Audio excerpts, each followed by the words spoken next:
पण केलं पाहिजे। आज युवकांनी खूप चांगलं स्वागत केलं। आज स्वागत करत असताना म्हणले बैलगाडीतच बसा।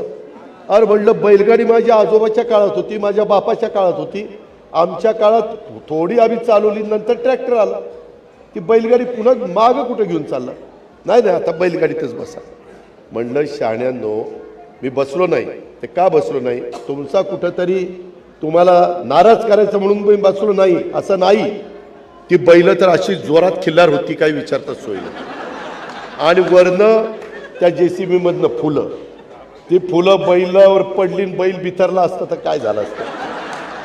किंवा त्या रेटारेटीत ती बैलाच्या अंगावर कोणी गेलं असतं तर ते अजित पवार पण गेला असता आणि सगळं काहीतरी तिसरंच घडलं असतं आणि इथं श्रद्धांजली व्हावी लागली असती, कार्यक्रम रद्द करावा लागला असता। अरे बैल जोडी, बैलाची जिथं शर्यत आहे तिथं